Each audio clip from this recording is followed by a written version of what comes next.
एक नगर में शांति प्रसाद नाम का एक साहूकार रहता था।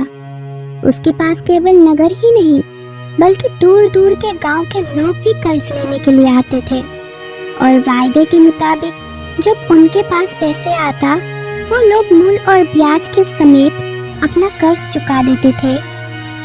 ठीक था कि साहूकार ब्याज पर पैसे देता था, लेकिन वो था अपने असूलों का पक्का और ईमानदार। वो वक्त से पहले ना तो किसी के पास तकाजा करने के लिए जाता था और ना ही कभी किसी के साथ बदतमीजी से पेश आता था। इसके साथ साथ उसमें 2 गुण और भी थे। वो दयालु और ईश्वर को मानने वाला था। अपने इन्हीं गुणों की वजह से वो दूर दूर तक प्रसिद्ध था। एक बार की बात है, इसी नगर से तो ठग जिनका नाम सुट्टन और महेश था वो गुजर रहे थे और सेठ की प्रसिद्ध की खबर उन दोनों के कानों में भी पड़ी। अरे भाई छुट्टन, मैं क्या बोल रहा हूँ कि क्यों ना सेठ के पास जाकर कुछ पैसा उधार ले लिया जाए और फिर उसे कभी वापस लौटाया ही ना जाए। गुरु, बात तो तुम सही कहते हो। तो चलो, देर किस बात की, हम ऐसा ही करते हैं। ये सोचकर दोनों सेठ की हवेली पर पहुँचे और सेठ से कहने लगे, सेठ जी, हम दोनों बहुत ही दूर गांव से आए हैं। पिछले साल अकाल पड़ने के कारण हमारे खेतों में अन्न का एक दाना भी नहीं है। इस बार अच्छी फसल होने की आशा है, इसीलिए आपके पास कुछ पैसे उधार लेने के लिए आए हैं। अरे भाई, मैंने कर्ज मांगने का कारण और पता नहीं पूछा। तुम सिर्फ इतना बताओ कि तुम्हें कितना धन चाहिए और कब तक लौटाओगे। सेठ जी, हमें 2000 रुपए चाहिए और ये कर्ज हम बहुत ही जल्दी लौटा देंगे। फिर भी भाई, उस जल्दी की कोई मियाद है या नहीं? मियाद जाने बिना मैं तुम्हें कर्ज नहीं दे सकता।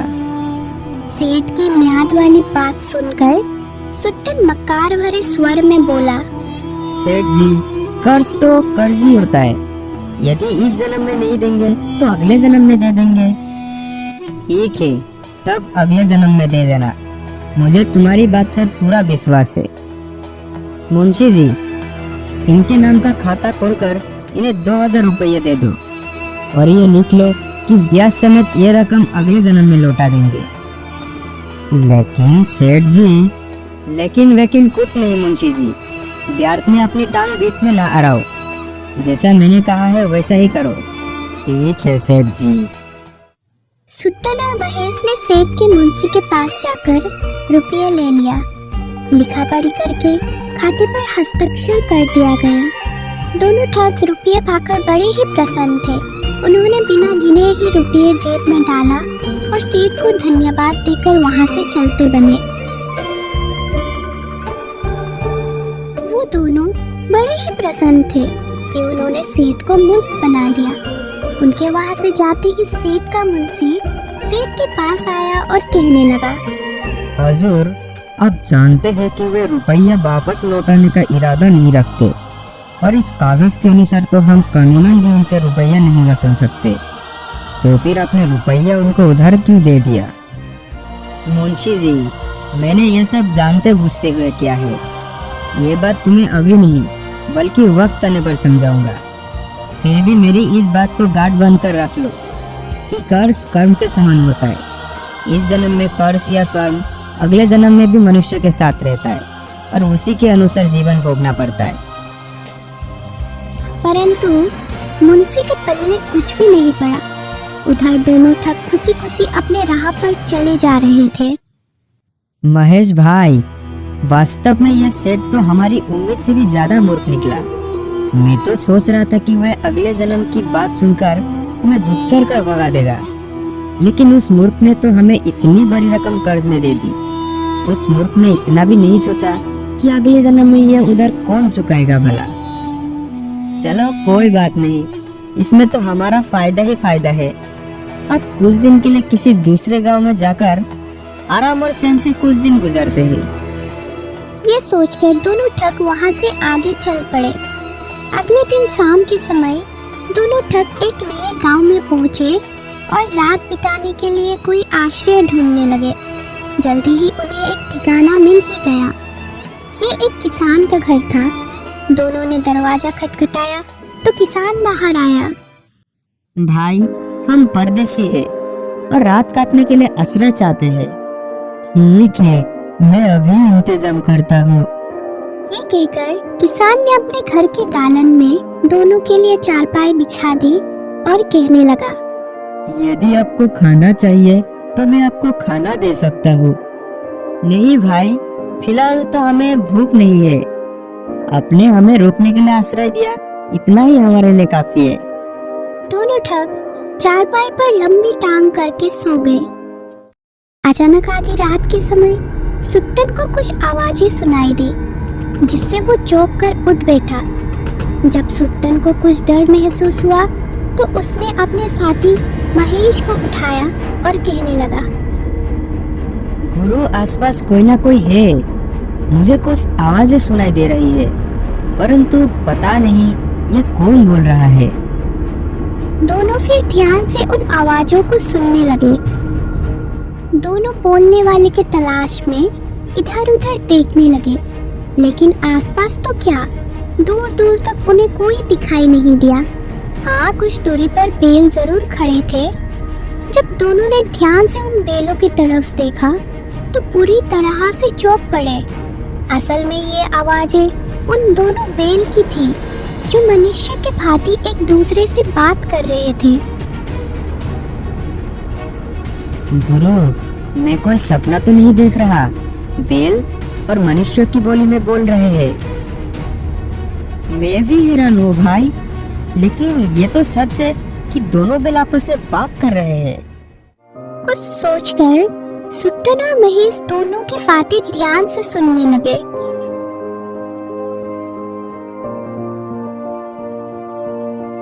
मित्र, हमारे तुम्हारे साथ की यह अंतिम रात्रि है। ये बात तो मैं भी तुमसे कहने जा रहा था। अच्छा, पहले तुम बताओ कि ऐसा क्यों है। वो इसीलिए दोस्त कि अपना जो मालिक है उससे पिछले जन्म में मैंने 200 रुपया उधार लिए थे, लेकिन उस जन्म में मैं चुका नहीं पाया। इस जन्म में महीनों तक उसके हाल और गाड़ी में जोतकर वो कर्ज चुकाया है। कल मेरा श्रम पूरा 200 रुपया का हो जाएगा और मैं सवेरे में ही मर जाऊंगा। ओह, तो ये बात है। अच्छा मित्र, अब तुम बताओ कि तुमने बिछड़ने की बात क्यों की। तुम खुशकिस्मत हो मित्र कि तुम्हें कम कर्ज लेने के कारण शीघ्र ही छुटकारा मिल जाएगा, लेकिन मेरे भाग्य में अभी महीनों और दुख झेलना लिखा है। कल एक आदमी आएगा जो इस किसान से मुझे छीन कर ले जाएगा और फिर अगले कई महीनों तक मुझे उस आदमी की यातनाएं सहनी पड़ेगी। लेकिन और दूसरा आदमी तुम्हें इस बुरे किसान के पास से क्यों ले जाएगा? उसे भला वो किसान अपना बैल क्यों देगा? भाई, यही मेरा भाग्य है। तभी तो यह बुरा किसान उस व्यक्ति से कर्ज लेकर अभी तक चुका नहीं पाया। कल वो व्यक्ति आकर अपनी रकम मांगेगा और किसान के ना देने पर वह मुझे डांडे मारते हुए अपने साथ ले जाएगा। ओह, तब तो सचमुच ये काफी दुख झेलने वाली बात है। मुझे तुम्हारे साथ पूरी हमदर्दी है मित्र। यह मेरे पिछले जन्म का कर्म है मित्र, इसीलिए इस जन्म में भोगना ही पड़ेगा, वरना ईश्वर हमें इस जन्म में बैल ही क्यों बनाता। ठीक कहते हो मित्र। खैर छोड़ो इन बातों को। मुझे और तुम्हें तो अपनी अपनी कर्मों का सजा मिल गई है या मिल जाएगी, लेकिन मुझे तो दुख उन दोनों आदमियों के लिए हो रहा है जो कुछ समय पहले इस किसान के मेहमान बनकर आए हैं। क्या मतलब है? उन लोगों ने ऐसा क्या किया? बैलों की बात सुनकर दोनों ठगों के कान खड़े हो गए और वो ध्यान से सुनने लगे। उन्होंने क्या किया? अरे भाई, ये पूछो कि उन्होंने क्या नहीं किया। वह दोनों ठग अब तक ना जाने कितने व्यक्तियों को ठग चुके हैं और इस समय भी एक नगर के सेठ को ठग कर कर्जा लेकर यहाँ पर आए हैं। तब तो उन्हें कर्जा चुकाने के लिए अगले जन्म में सेठ का गधा बनना पड़ेगा। उनकी बातें सुनकर सुट्टन और महेश का होश उड़ गया। गुरु, सुना तुमने? इन दोनों को पिछले जन्म का कर्ज चुकाने के लिए बैल बनना पड़ा।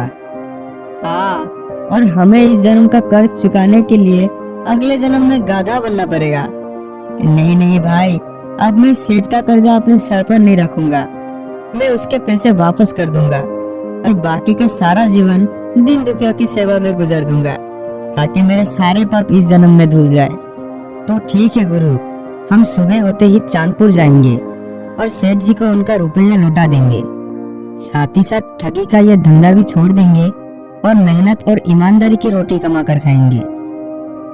इसके बाद वो दोनों ठग सो गए, परंतु सोने के बाद भी उन्हें चैन नहीं था। उन्हें सपने में भी वो दोनों बैल ही दिखाई दे रहे थे।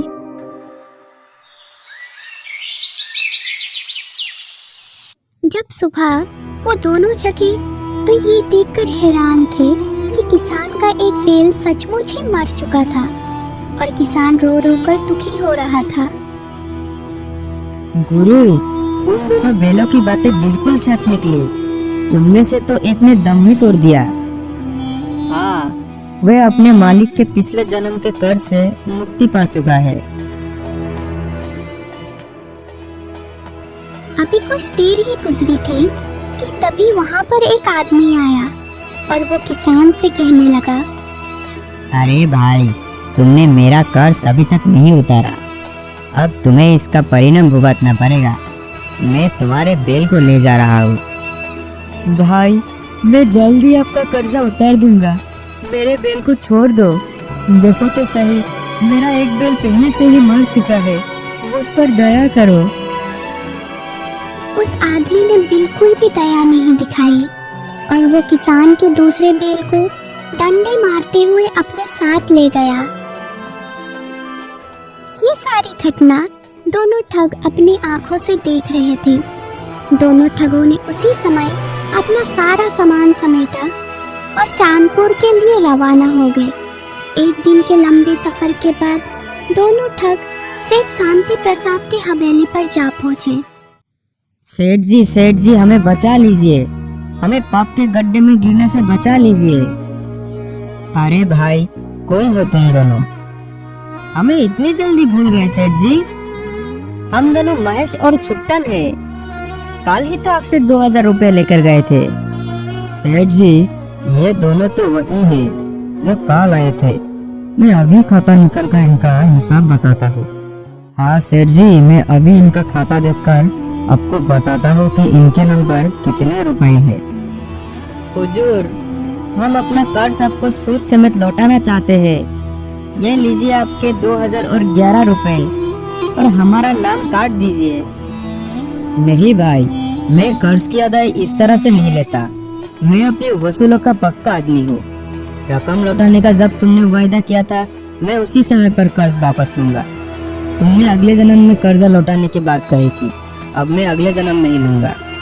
सेठ जी, ये अब क्या कह रहे हैं? भला कोई अगले जन्म में भी कर्ज चुका सकता है? हाँ सेठ जी, जब हम इसी समय आपका कर्ज लौटा रहे हैं, तो फिर आप क्यों अगले जन्म की बात करते हैं? कह तो दिया भाई, मैं अपने वसूलों का पक्का हूँ। जब तुम लोगों ने वादा किया है कि रकम अगले जन्म में लौटाओगे, तो मैं अगले जन्म में ही लूंगा। बस बात खत्म। सुट्टन और महेश ने सेठ के सामने खूब रोया धोया और गिड़गिड़ाया, लेकिन सेठ ने उनकी एक ना सुनी और बिना रकम लिए उन्हें घर से बाहर निकाल दिया। दोनों दोस्त दुखी मन से वहां से चल पड़े। उन्हें समझ में नहीं आ रहा था कि आखिर वो इस कर्ज से मुक्ति कैसे पाएंगे। भटकते भटकते वो लोग एक जंगल में पहुंचे। वहां पर उन्हें एक महात्मा मिले। जब महात्मा ने उन दोनों से उनकी परेशानी का कारण पूछा, तो दोनों ने सच सच बात उनको बता दी। तब महात्मा जी ने उन्हें प्रायश्चित करने का एक तरीका बताया और साथ ही साथ ज्ञान की बातें भी बताने लगे। बेटा, इस जगह से 1 मील आगे एक गांव है। वहां पहुंचने पर तुम्हें अपने आप सेठ जी का कर्जा उतारने का कोई ना कोई उपाय दिखाई दे ही जाएगा। महात्मा जी का बात मानकर दोनों आगे बढ़ने लगे। 1 मील का सफर तय करने के बाद वो एक छोटे से गांव में पहुंच गए। उस गांव में पानी का कोई स्रोत नहीं था, ना कोई कुआं, ना कोई तालाब। इसीलिए गांव में पानी के लिए त्राही त्राही मची हुई थी। पानी की जरूरत के लिए लोगों को 5-5 कोस दूर जाना पड़ता था।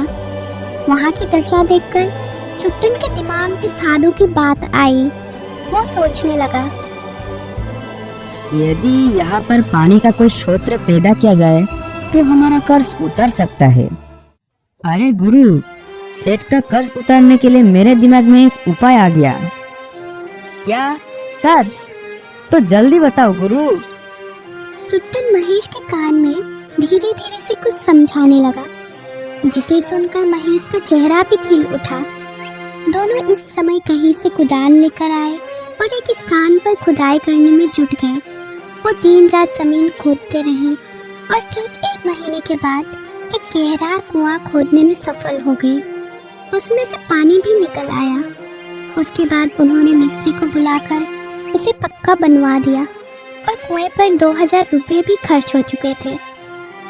कुआं तैयार हो जाने पर सुट्टन ने महेश से कहा, चलो गुरु, अब डंडे संभाल कर खड़े हो जाओ। गाँव वालों को जैसे ही कुएं के बारे में पता चलेगा वे पानी के लिए दौड़े दौड़े आएंगे। चिंता मत करो गुरु, पानी लेने के लिए यदि स्वयं भगवान भी आ जाए तो मैं कुएं से पानी नहीं लेने दूंगा। और फिर वो दोनों मोटे मोटे डंडे संभाल कर कुआं की चौकीदारी करने लगे। जब गांव वाले को उस कुएं के बारे में पता चला तो वो बर्तन लेकर तुरंत वहां पर पहुंचे। गांव वालों को देखकर सुट्टन ने कहा, ठहरो तुम सब, इस कुएं से दूर रहो। हम किसी को इस कुएं से पानी भरने नहीं देंगे। अरे भाई, ऐसा अन्याय क्यों करते हो? तुम लोग जानते ही हो कि गांव में पानी की कितनी किल्लत है। तुमने वास्तव में इस कुएं को बनाकर गांव वालों पर बड़ा ही उपकार किया है। वो सब तो ठीक है, लेकिन ये कुआं हमारा नहीं है, बल्कि चांदपुर के सेठ शांति प्रसाद जी का है। हम बगैर उनकी इजाजत के किसी को कुएं से पानी भरने नहीं देंगे। हाँ, यदि कुएं से पानी चाहिए तो पहले सेठ जी की इजाजत लेनी पड़ेगी।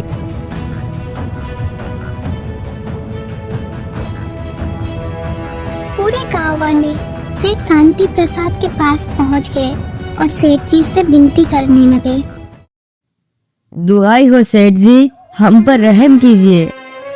क्या हुआ भाइयों, आप लोग मुझसे ऐसी दुहाई क्यों मांग रहे हो? क्या बिगाड़ा है मैंने आप लोगों का? तब गांव वालों ने सारी बातें उन्हें कह सुनाई। सेठ जी, अब आप ही हमें अपने कुएं से पानी लेने की आज्ञा दे दीजिए ताकि हमारे सारे दुख दूर हो सके। आप लोगों को कोई गलत फहमी हो गई है भाइयों। मैंने आप लोगों के गांव में कोई कुआं नहीं बनवाया। जरूर वे दोनों व्यक्ति आप लोगों को झूठ बोल रहे हैं। नहीं नहीं, ऐसा ना कहिए सेठ जी, हम लोग बड़ी आशा लेकर आपके पास आए हैं। लेकिन भाई, जब मैंने वहाँ पर कुआं बनवाया ही नहीं तो मैं कैसे आप लोगों को पानी भरने की इजाजत दे दूं? क्या वे मेरे कहने से तुम लोगों को पानी भरने देंगे? जरूर भरने देंगे सेठ जी, हमें विश्वास है। बस आप हमारे साथ चलकर उन दोनों व्यक्तियों को कह दीजिए। ठीक है, चलो भाइयों, मैं तुम्हारे साथ चलता हूँ, फिर सारी सच्चाई आप लोगों के सामने आ जाएगी। सेठ अपने मुंशी के साथ जब गांव वालों के साथ गांव में पहुंचा तो दूर से उन्होंने सुट्टन और महेश को कुएं के पास डंडे हाथ में लिए हुए खड़ा दिखा। सेठ जी, ये दोनों तो वही ठग मालूम पड़ते हैं जिन्होंने आपसे 2000 रुपया कर्ज में लिए थे और अगले जन्म में कर्ज वापस करने की बात कही थी। हाँ, पहचान रहा हूँ, लेकिन इन कम वक्तों ने यहाँ पर क्या चक्कर फैलाया हुआ है?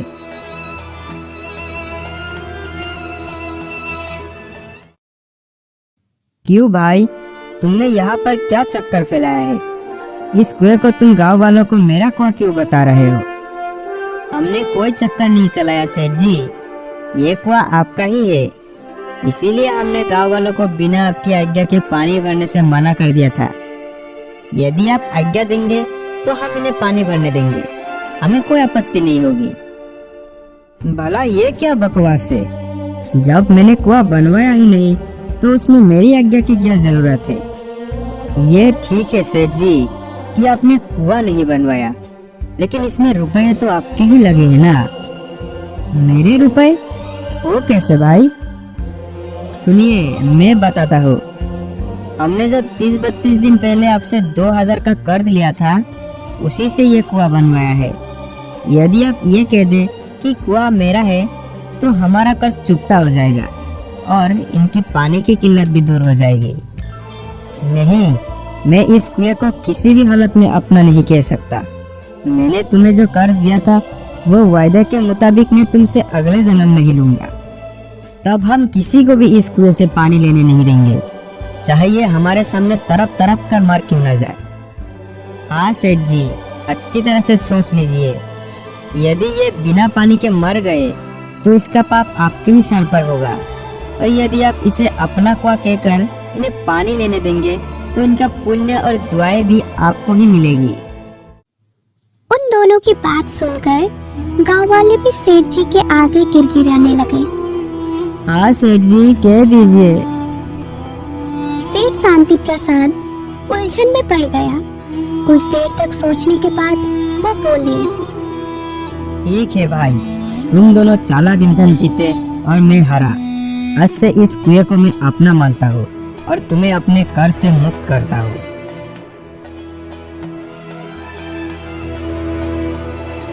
गांव वाले बड़ी खुशी से जय जयकार करते हुए अपने घरों से बर्तन लाने के लिए चल पड़े।